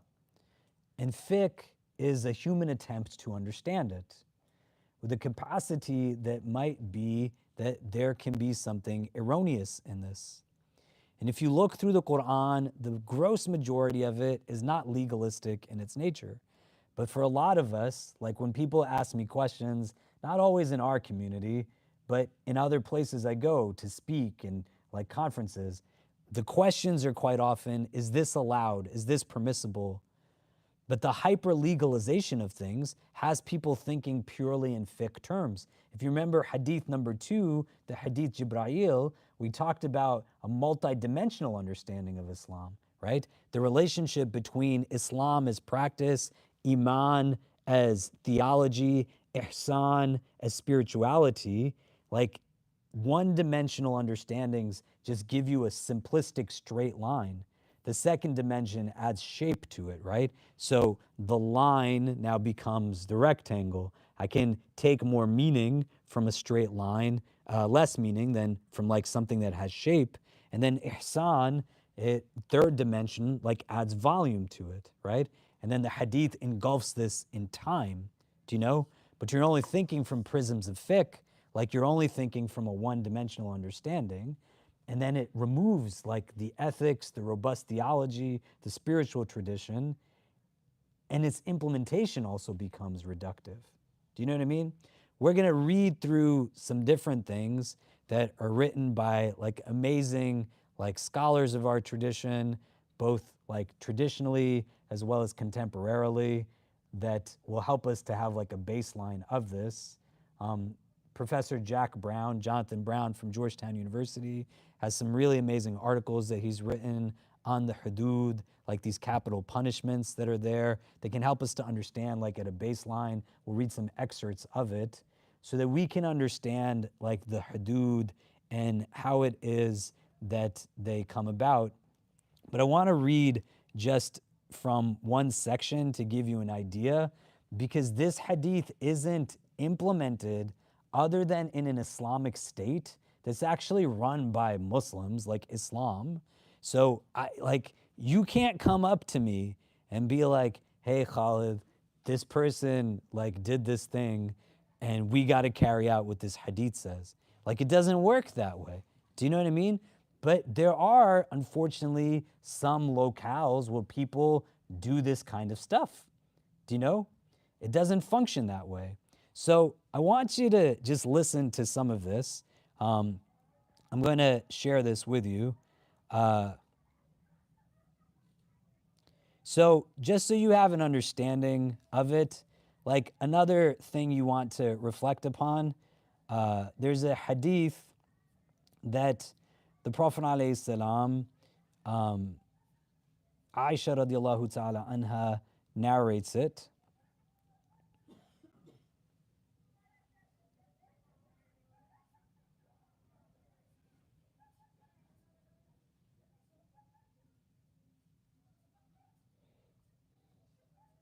Sorry, I'm just trying to find the thing I wanted to read to everybody.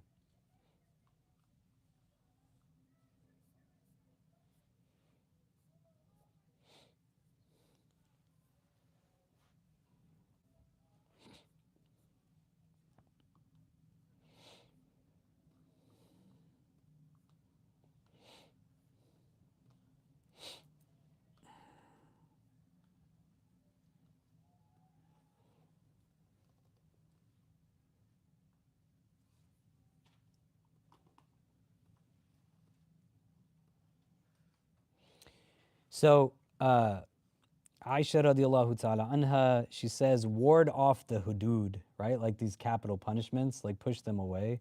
Ward off the hudud from the Muslims as much as you all can. And if you find a way out for the person, let them go. For it is better for the authority to err in mercy than to err in punishment. Right? And the fuqaha, they took this very seriously. And they're gonna look for ambiguities in like scenarios to ward off like capital punishment. And I wanna read to you from one of these articles, just so you can kind of hear a little bit traditionally how this was, right? The Muslim judges who applied the rules of fiqh also took the command of the Prophet ﷺ to ward off the hudud by ambiguities as a divine command. Ambiguities were things that might seem very far-fetched, do you know? But somebody like could tell you that this woman got pregnant by like some remnant of semen that was on the clothes of her husband who died 4 years ago, and they would then say, okay, there's shubahat here, like there's an ambiguity, we cannot enact the had punishment. Do you see? They weren't looking for a reason to carry it out, they were looking for a reason to make sure it wasn't carried out. And we'll get into it more deeply, but I want you to just hear how it played out, like historically. All indications are that the hudud punishments were very rarely carried out historically. A Scottish doctor working in Aleppo in the mid-1700s observed that there were only 6 public executions in 20 years. Theft was rare, he observed, and when it occurred, it was punished by bastinado, right? Which was, they would take a stick and hit like the bottom of people's feet. They weren't chopping off hands. A famous British scholar of Arabic in Egypt in the mid-1800s reported that the hudud punishment for theft had not been inflicted in recent memory. In the roughly 500 years that the Ottoman Empire ruled Constantinople, records show that only 1 instance of stoning for adultery took place. Contrasted with colonial America, where over 50 people were executed for various sexual crimes between 1608 and 1785. Jurist theories of far-fetched ambiguities found real-life application. A Muslim woman in India in the late 1500s whose husband had died in battle was suddenly found to be pregnant and was accused of fornication. She claimed that her husband had been miraculously brought back to life every Friday night when he would visit her. Jurists of India's predominant Hanafi school of law were consulted on the case and replied that it was indeed technically possible for such a miracle to have occurred. The concept of non-invasiveness, avoiding tajassus, and covering up faults, satr, also became real practices. Wine drinking, fornication, prostitution, all became widespread, and homosexuality all became widespread in medieval Islamic civilization.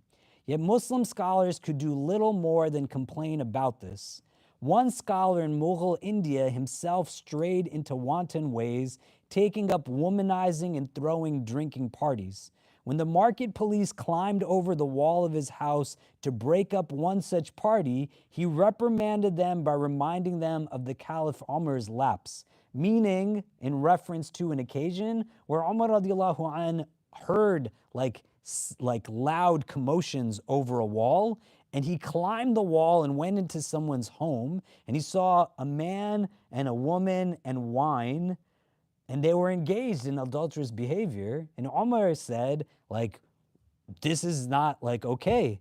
And the man said, like, in finding my wrong, you did 3 things against the Quran. You climbed over my wall into my home, you invaded my privacy, and like the third I'm forgetting. Maybe it was of suspicion, right? But I'll remember for next time. And so this is what he's saying, right? So later now, they're coming back and they're saying to this guy in Mughal India, they're reminding of Umar's lapse. The police left the scholar's house in shame. The scholar later reformed himself, reports his biographer. In the extreme west of the Islamic world, the chief judge of Fez in the early 1300s was respected by everyone for his fairness and knowledge, but he was criticized for hiring someone to sniff out alcohol on people's breaths, and he deserved that criticism, added one Muslim chronicle. Instances in which thieves did have their hands cut off were shocking to local populations, meaning it was beyond something anyone would expect to happen. The famous Moroccan scholar and traveler Ibn Battuta recounts how in Mecca, when a judicial official had ordered a young man's hand cut off for stealing, the youth later killed that judge. The Mughal Emperor Akbar the Great was furious when he found that his chief judge had carried out the execution of a man convicted of a hudud offense, citing the principle of avoiding this through ambiguities. The judge fell from imperial favor and eventually died in exile. The best illustration of how seriously judges took the command to ward off the hudud as a religious duty is a near soap opera level scandal from Mamluk Cairo in the year 1513. A magistrate from the Hanafi school of law had a gorgeous wife who was lusted over by a Shafi magistrate. This Shafi judge took advantage of his colleague's absence to enter the couple's house and consummate the affair. But a jealous neighbor who also was in love with the wife informed the husband, who immediately returned home, busted into his room, and found the couple in his bed. The Shafi magistrate pleaded with the fuming husband, offering him money not to disgrace himself publicly. The man's wife pleaded along Sharia lines, saying satr is called for, privacy, or covering, but the husband refused and locked them in the bedroom until the authorities arrived. When confronted, the Shafi magistrate confessed to zina and even wrote out his confession before another magistrate. Hearing of this scandal, the Mamluk Sultan al-Ghuri was livid at the corruption uncovered amongst his magistrates. So he asked for a ruling by a Shafi judge who declared correctly that the couple should be stoned. The chief judge affirmed, and the Sultan, who had been acknowledged as overly zealous in punishment, was elated. He'd be commemorated for his justice, he exclaimed, since history, quote, since history would record that someone was stoned for zina in his time. But in the meantime, the couple retracted their confession. Leading scholars wrote that the hudud punishment would have to be dropped. The Sultan responded in outrage, because the had can be avoided if a witness to something like reneges their testimony, or if you confess and then later you say, actually, I didn't do it. I took the confession back. The Sultan responded in outrage, O Muslims, a man goes into the house of another man, commits inequity with his wife, they are caught together under the covers, the man confesses to what he had done, writes a confession with his own hand, and they say after all this he can retract it? The Sultan convened all the senior judges and jurists at his court, including the then Nigerian pillar of the Shafi school, Shaykh al-Islam Zakaria al-Ansari. One leading Shafi scholar, Burhanuddin ibn Abi Sharif, replied to the Sultan, that is God's law, warning that whoever executed the couple would be liable for their murder. Zakaria al-Ansari agreed. Enraged, the Sultan executed the couple anyway, fired all the chief judges and scholars from their judgeships and teaching positions, and sent Ibn Abi Sharif into exile. We must appreciate what took place in this episode. Several leading scholars and judges of Mamluk Cairo accepted dismissal from their posts in exile rather than affirming the application of a hudud punishment. Writing a century later, the historian Najmuddin al-Ghazi remarked that the Sultan's crime of executing two people without legal right and ignoring the protocols of the Sharia was a cause of the fall of the Mamluk state, which the Ottomans conquered only 3 years after this scandal. It's a lot more nuanced than just you read the Hadith and it tells you this is the consequence of the act.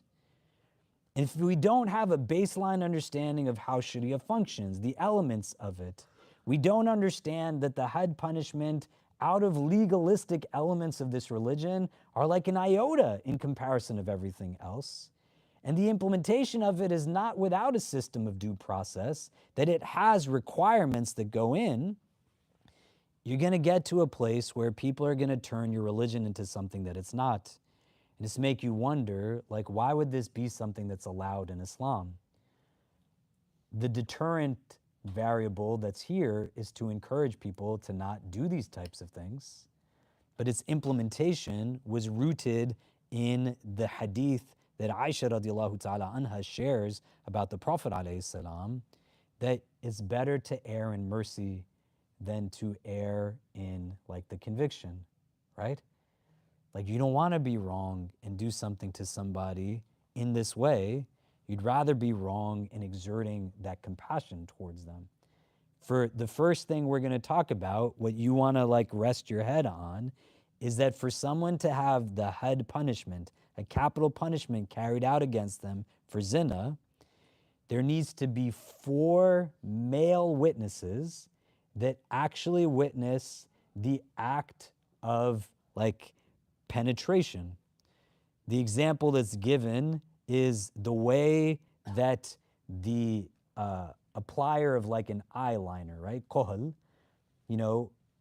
inserts itself into the bottle of the kohl that it comes from. They have to see that. And why it's men is not that it's diminishing the like shahadat of a woman or like somebody else, but they're lessening the pool of people who are going to be admissible in their testimony to make it harder to have testimony against somebody in this regard. Do you know? And it narrows itself very specifically because how can somebody do this and not be called out for what Umar was called out for in the violation of like, privacy and entering someone's home, right? A person who has like a monetary exchange, like prostitution is not allowed in Islam. But if someone's paying for that, and that is witnessed, it doesn't constitute the same thing according to our books of fiqh, because they would make an analogy to like a marriage contract that also has a meher as a consideration for the contract, and the money exchange between the person who hires the prostitute and the prostitute themselves has some of those elements. And you would say, like from the top of your head, like how does that make any sense? They're looking for the shubahat. They want the ambiguity so as to not penalize somebody. Do you see? Some of these things are given consideration in the prism of the maqasid, the preservation of life, etc. So Umar radiallahu an, he suspends the had punishment for stealing because during his caliphate, there's famine. Do you know? And so we want to have some baseline understanding going into the discussion of this hadith so that we're not in a place where we have to avoid talking about it. We don't want to be in a place where we like feel as if it's something that we have discomfort with, but the system is meant to exist in every setting, including where like you have a Muslim state where the Islam informs governance and it then has implementation of certain practices. The last thing I'm going to say, and then we'll take a pause and pray Isha, is that it is putting a limitation. So in Mecca, this man, Abdullah bin Mas'ud, is nearly beaten to death. Abu Bakr radiallahu an, when he's publicly out there calling it, they beat him so hard he's in a coma. And his tribe says to the people who beat him, if he doesn't get up, like we're gonna do to you all what you did to him. There's like this notion of kind of like killing is something that you just do, right? Like when Umar becomes Muslim, like not just weeks after, like immediately after, there's problems. And he says to the prophet, like, why don't we just go behead these guys? Why don't we just go kill them? Do you know? The prophet's like, we just can't, you can't just kill people you have a problem with. Do you know? That's just not what you do. So in this instance, as they are learning certain things, the prophet is saying that sanctity of life is paramount. And the only 3 instances where you could potentially even think of doing this, it exists like in these 3 frames. Does that make sense? Yeah? Okay, so we're gonna pick up with this next week. What I'd like for you to do just before we break for Isha, you can turn the persons next to you. What are you taking away from tonight's conversation, the intro to this hadith, some of what we talked about with the ending of the last hadith on love, and then we'll call the adhan and make Isha. But go ahead, and then we'll come back and discuss. Yeah.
Yeah. I don't know if it's super clear.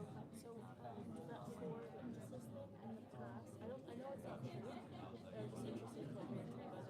That four emphasis thing in other cases, at least in Pakistan, being used for like situations like like non-consensual whatever. So where how does that fall into this? Because you talked about prostitution. It's not supposed to be applicable in the same way, but we'll talk about it.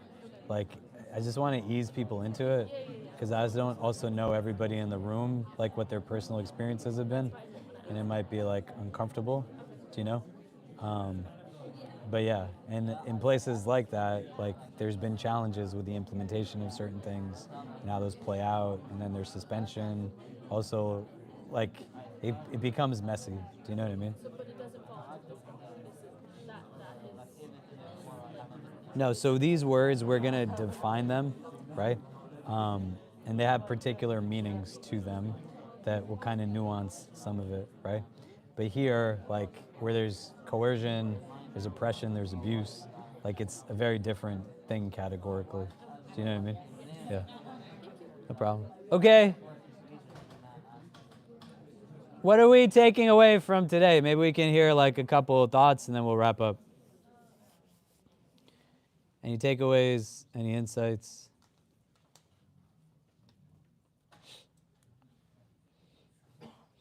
Amazing. Yeah.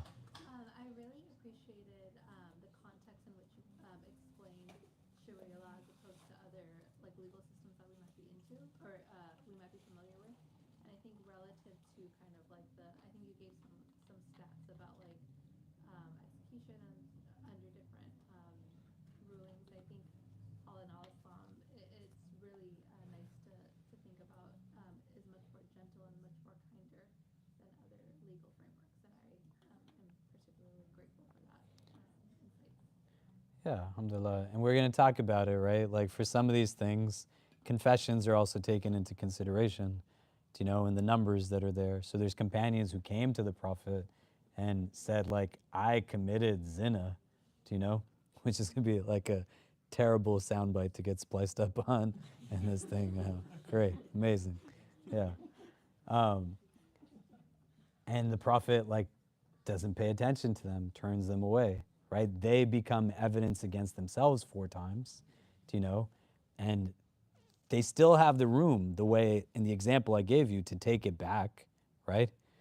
And we'll talk about this in the coming weeks. Like the implementation of the had is like one kind of thing. There can still be other things that happen that hold people accountable. Like somebody steals something, you know, you don't have to have like the had punishment, but they still can kind of be held in account in certain ways. Do you see what I mean? Other thoughts on things that we're taking away? Yeah. Could I ask you something? When you were giving the example of the husband found his wife, right? And then the hood punishment was like kind of called back, right?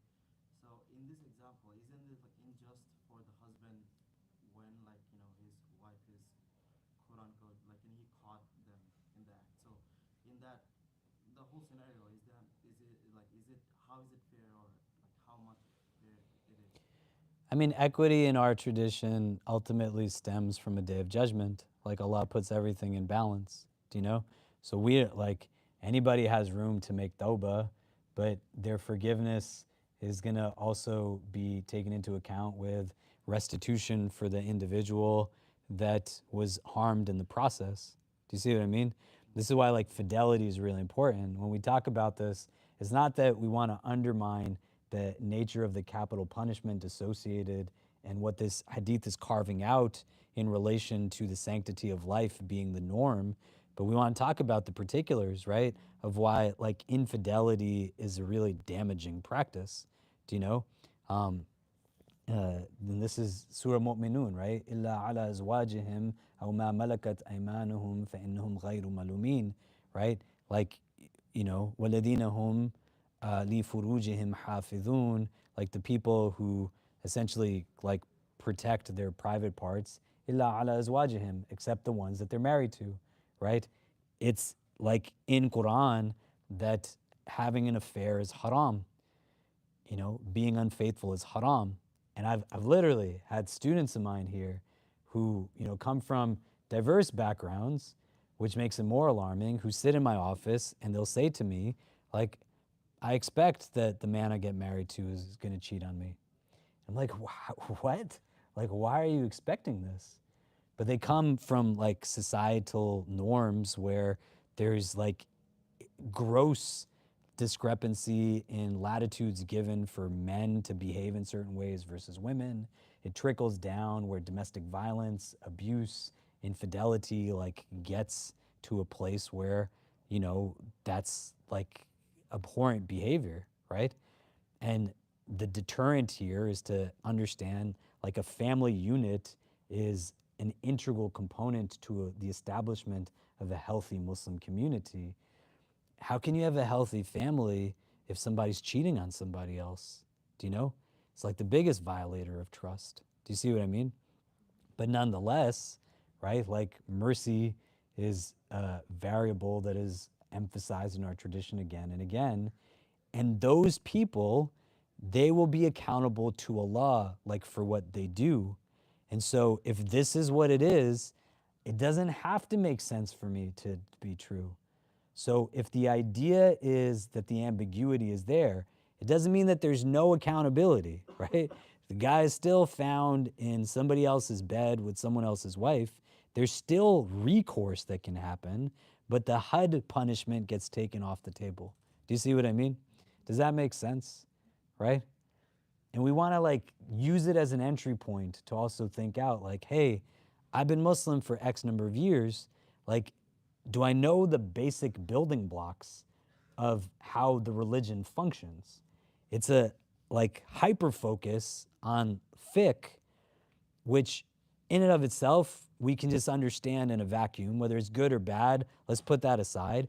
But even if the overt emphasis is on the rules and the fiqh and the practice, and I don't even know like where that comes from to begin with, right? How can I get to the depth of it and really feel empowered by it? So then it is the mechanism that's increasing benefit and reducing detriment. Do you see what I mean, right? Infidelity is not going to ever be a source of benefit. Do you know? Like it just won't. There's just no way that someone could argue that. You could have a terrible life, a miserable life, and that's why divorce is allowed in Islam. Do you know? You get divorced before you like validate like haram in those ways, right? We'll talk about some of those things. But you don't, and that's why I'm saying, you don't want to assume that then there's not accountability. Umar radiallahu an can remove the like accountability for theft when there's famine because he's the Khalifa, right? Like you're not like implementing things in your, I can't go to my house and say, I've established like the Islamic state of Latif land here, do you know? And I'm gonna carry out whatever it is. My kids are gonna look at me like, man, Baba, you need to get out of Washington Square Park because something that somebody was smoking got into you, right? Like it doesn't work that way fundamentally. But that's how a lot of people misconstrue like the way Islam functions from like its legal framework. Do you see what I mean? And then a really important part, right? Like you want to think about how you deem behaviors and practices attached to incarceration, criminality. Like where did you learn what was good and what's not good? Do you know? Because like every day, man, there are tons of black people getting pushed into prisons and most of us are not doing a thing about it. It's crazy. Like we have one of the best law schools in the country, arguably the world, at NYU. There's not a law school that builds into its curriculum that it takes its law students to prison to actually meet inmates during their legal education. Do you know? But also, like when you look at a lot of traditional modes of learning in our religion, there's no practicums or field works.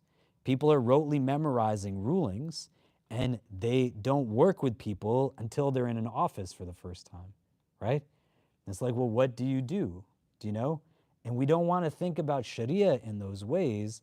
When I was in Toronto, I was speaking at a mental health conference some years ago, and there was a young woman who was speaking to this audience of 500 people, and she was sharing how her life as an African American who moved to Toronto as a convert, who is struggling with clinical depression and is also a survivor of assault in the form of like a family member imposing themselves on her in an incestuous manner. May Allah make it easy for her.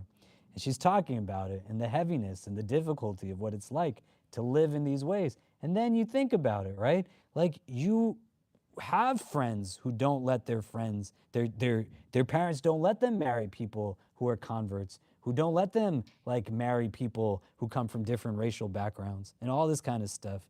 We have accountability like to the loneliness of this young woman. And as she's talking about all this stuff, we wrap up like the program and there's 500-600 people there. These 3 young women come to me who, I'm not stereotyping them, but they're all wearing abayas, hijabs, niqabs. And they said, can we talk to you? And I said, yeah. And we sat down and they said, we studied Islam traditionally for 7 years in India. We then studied at the Cambridge Muslim College in the UK with Sheikh Abdul Hakim Murad. We then are here now in Toronto and doing graduate studies in religion and Islamic studies, right? So they've studied Islam for more than 10 years at this point. And then they said to me, nothing of what we've studied has taught us how it is that we're supposed to talk to this woman. And I said, well, maybe you're not the ones that are supposed to talk to her then. Do you know? If it's not in your training, you can't play like games with people. Do you see what I mean? And the gaps that come up from that human element become important, right? The prophet of God leads from within. He's not leading from in front. He knows like what's going on with his people. He knows like the challenges and struggles that they have, right? And so you'll see as we go through some of this, within that first category of zina, there are people who come and they confess and the person says to them, like, are you sure that you did this? Maybe all you did was like kiss somebody. You know, maybe all you did was like hold them in certain ways, right? To deter them from this idea of kind of what is inevitable through this, but they're doing it because this is what they believe is like what the prophet has said, right? Better to err in mercy than to err now in the conviction. Do you see what I mean? Does that make sense? And it becomes hard. Like a baseline for us is that we should have a fundamental knowledge of how like Sharia works, you know? You don't have to be a scholar, but you can just know like what the building blocks of it are. So then I don't get riled up when I read something and somebody tells me, look at how like terrible your religion is in terms of what it does here and does that. In 5 centuries of Ottoman Empire in Constantinople, one person gets like stoned, right? That's crazy if you think about it. Do you know what I mean? I'm not like saying it to justify anything. You know that there's a lot more people committing zina than that, right? You know it's true. Do you see what I mean? But it goes back to like knowing the point of things. And Sharia is not meant to be implemented in a vacuum, but its implementation is meant to increase benefit and reduce detriment. Does it make sense? You want to keep going back to that idea, right? Okay, let's take a pause. I'm sorry we ended a lot later than I thought we were going to end, which I feel like is probably the time we end normally anyway, but I was trying to not end this late. So next week, like iftars are starting much earlier, and I think from next week, it'll be even an hour earlier, right? The time will change before next Monday. So we'll start right at 6:30 on Monday. We'll still have iftar that you can come for. That'll be like at around 5 o'clock next Monday because of the time change. And then we'll try to go from 6:30 till 8, and we'll end with Isha, inshallah. Yeah? Okay. We'll see everyone next week. Assalamu alaikum wa rahmatullah. It's going an hour back. Yeah.